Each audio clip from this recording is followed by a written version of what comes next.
Desde el Acuerdo Político Nacional llamado Pacto por México, el gobierno de Enrique Peña Nieto trajo consigo una serie de reformas que empezaron a realizar cambios en la organización política, económica y educativa en nuestro país. Poco se informó a los ciudadanos sobre estas, en qué consistían y con qué fin fueron concebidas. Apenas se informaba a la sociedad bajo el eslogan "Mover a México". No hubo consultas ciudadanas y conforme se implementaban, menos se sabía al respecto. Dentro de los diferentes rubros, es la reforma integral de educación básica la que más discusiones y enfrentamientos ha generado, al grado de convertirse en un conflicto social entre aquellos que la rechazan y el Estado, que es quien la impone. Emitir una crítica depende en gran medida de la información que se tiene sobre el tema. Creemos que es una de las razones por las que la reforma no consigue una cohesión aprobatoria entre el triángulo que involucra reformar la educación, es decir, entre profesores, alumnos y ciudadanos. En este video, nos dimos a la tarea de recopilar opiniones de aquellos que en su rol de alumno o profesor tienen acerca de la reforma educativa. Consideramos importante conocer los medios de comunicación a los que recurren parte de la comunidad upeniana para informarse de este tema. Y por consiguiente, implica que profesionistas o futuros profesionistas en la educación formal asuman posturas argumentadas desde el sentido común, un sentido académico, un sentido individualista e incluso un sentido colectivo.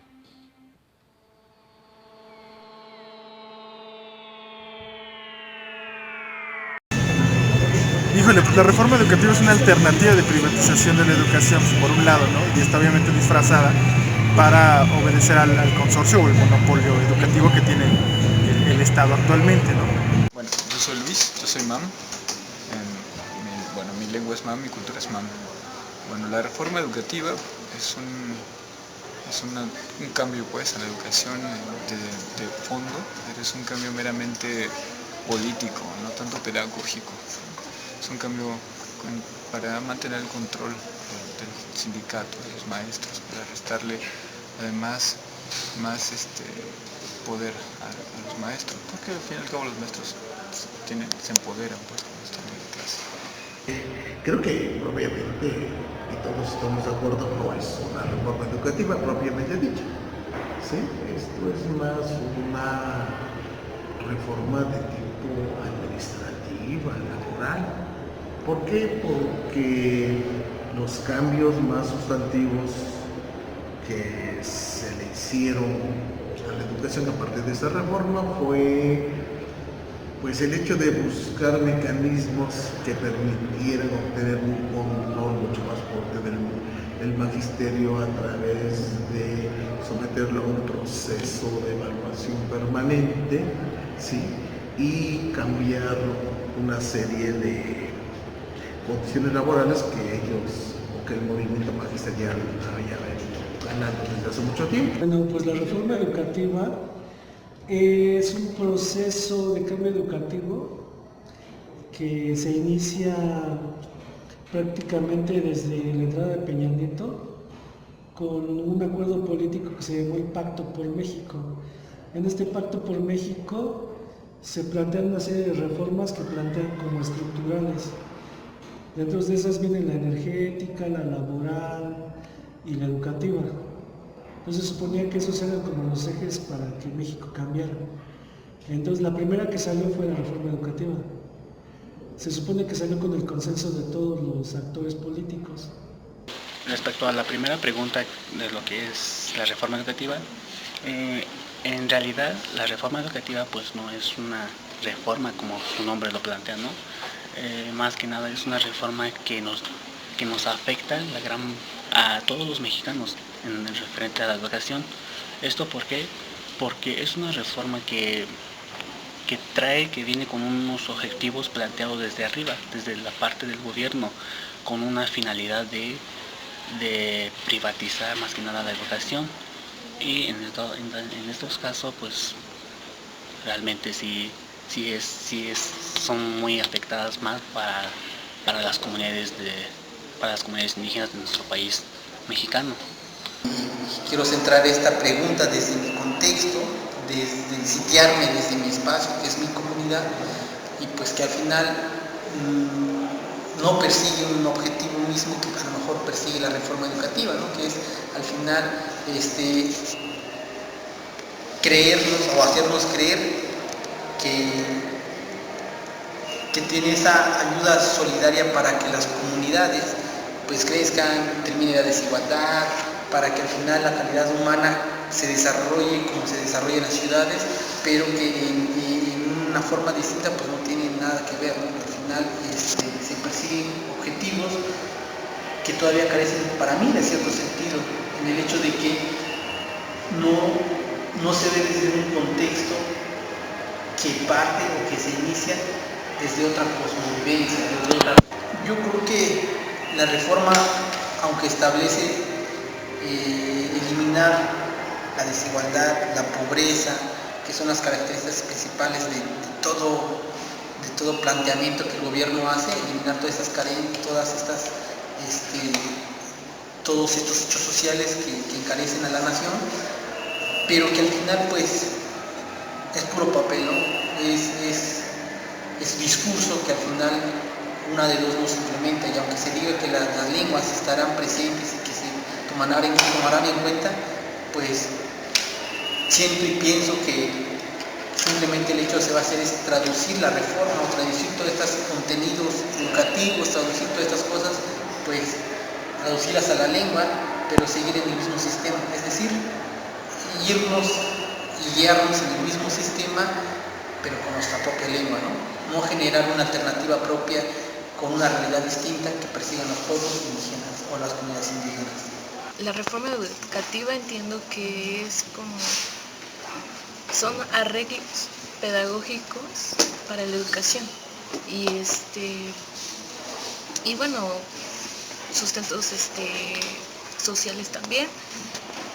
Para mí la reforma educativa es como una especie de una solución rápida, ¿no? A esta enfocándose el gobierno simplemente en la problemática que pudieran ser los maestros, ¿no? Tanto en sus contenidos, en sus actualizaciones, y en cómo imparten clases dentro de las aulas. Pero sabemos que esta problemática tiene varias aristas, es multicausal, y pues se tiene que atacarnos simplemente en cómo dan clases los maestros, o si son aptos para dar clases, o qué contenido dan, sino se tendría que abarcar otras temáticas. ¿Te refieres a otros contextos que forman parte de la estructura educativa? Que no solo sea una parte administrativa o un solo agente social, sino que sean varios. Es que son varios agentes sociales que se abordan dentro de la reforma educativa. De hecho, como los ejes principales que se abordan y que se configura es en el artículo tercero y en el 40. Ajá. Y en el 40, donde más bien que una reforma educativa es una reforma administrativa. Constitucional. ¿Por qué se diría que es constitucional? Porque ahora en el artículo tercero pusieron que es la... Que debe ser obligatorio la enseñanza del maestro, o sea, que se debe someter a esa nueva reforma, a esa propuesta de reforma, y más bien que ya está la reforma educativa, y aquel maestro que no acate esa reforma constitucional, pues está traicionando a la patria más que a la nación. Por eso lo pusieron directamente en la Constitución. Entonces ahí yo creo que no es tanto un enfoque realmente educativo como sí, sino que pues sabemos que es quitarle el poder al magisterio, a la parte que tenía ese poder que se concentraba en el magisterio, y el Estado pues no le conviene. Simplemente es, ¿cómo lo puedo explicar?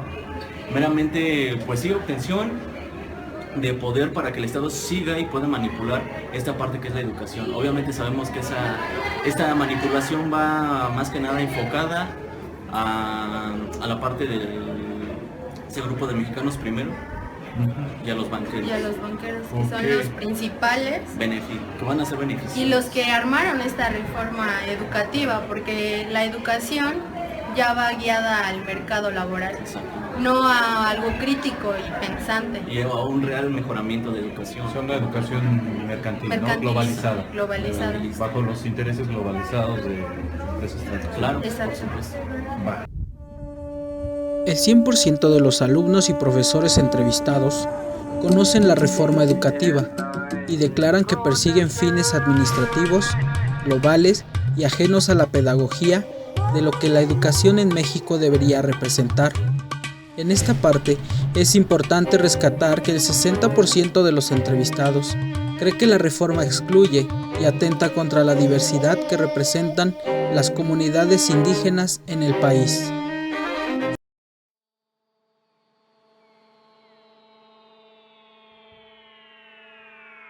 La opinión que tengo sobre la reforma educativa es una opinión mala.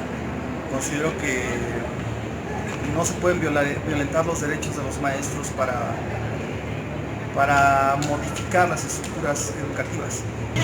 Mira, es una postura pues un tanto ambivalente porque por un lado podría estar, o estoy de acuerdo con una evaluación en el caso de lo que se discute actualmente con los profesores, ¿no? Que es la primera imposición que hay. Y por otro lado, estoy en contra de que esa evaluación sea una justificación para la privatización dentro del monopolio gubernamental de educación, ¿no? Entonces sí es importante tener en cuenta ambas posturas y ser objetivos ante esa situación. Yo creo que todos los componentes de la educación, es decir, maestros, políticos, planeadores de la educación, evaluadores, intelectuales, están de acuerdo en que el sistema necesita un cambio, es decir, sí necesita una reforma. El problema de esta reforma es que muy poca gente está de acuerdo en cómo se llevó a cabo. Sí se requería, pero la forma específica en la que se llevó a cabo no fue la mejor, y a mí me parece que si tiene elementos buenos, dejó de considerar muchos, y entonces por eso no sé si habría que echarla para atrás, pero sí habría que replantearla, es lo que yo pienso. Pues mi postura es de que es una reforma es una reforma muy mal estructurada, no es una reforma en la que nos va a beneficiar, al contrario, nos va a debilitar toda la educación de nuestro país. Y entonces, pues la postura que yo doy es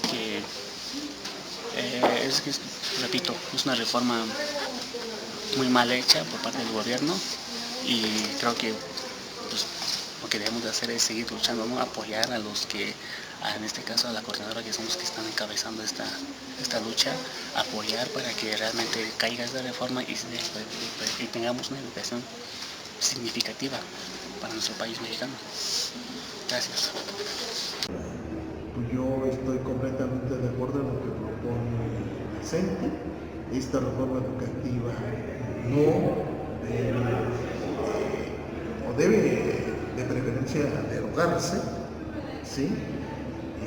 Y si no, tendrán que hacerse modificaciones que permitan fundamentalmente el diseño de un planteamiento educativo, pero construido a partir de los actores que participan en el proceso educativo. ¿Quiénes son? Los maestros, ¿sí?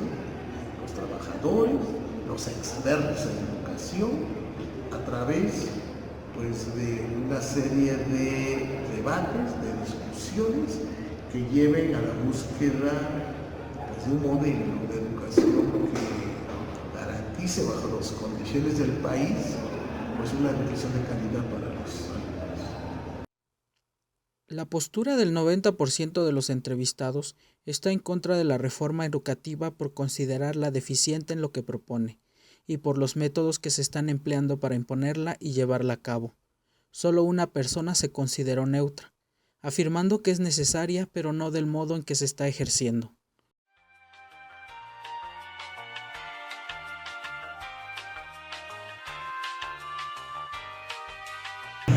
principalmente la información que está circulando, pues la veo en internet y en redes sociales. Es muy difícil tener información viable y digna, ¿no? A través de televisión, otros medios que estén controlados justamente por el Estado, ¿no? Incluso el periódico es un poco difícil de creer, pero principalmente a través de internet, que es lo más creíble, vaya. Pues el primer medio pues sería dentro de la licenciatura. Yo creo que no la hemos tocado como a profundidad, pero sí se hace mucho hincapié, ¿no? Que para un sociólogo el objeto de estudio principal ahorita es la reforma, cómo se construye esta reforma educativa. Y pues yo más bien lo consulto en la jornada y en algunos documentos que ha lanzado el Colmex, porque es una de las instituciones que se ha enfocado más en lo de la reforma educativa. Y el desarrollo, los contenidos. Y aparte, bueno, también aquí dentro de la universidad hay maestros buenos que manejan el tema. Una de ellas sería la profesora Tatiana. Entonces ella es la que como que da el hincapié a que conozcamos qué es y cómo se maneja la reforma educativa. Bueno, pues por los medios y por las discusiones que se tuvieron aquí entre los profesores y también consultando en internet los documentos que están dispuestos para ese fin. Como informo, bueno, nosotros estamos analizando la reforma, tenemos la reforma por escrito, así impresa, la tenemos y la estamos analizando ahora este semestre. Y además, bueno, estamos siguiendo las negociaciones que se dan con la CENTE, tenemos compañeros aquí en la universidad que son de la CENTE, entonces pues tenemos informes directos.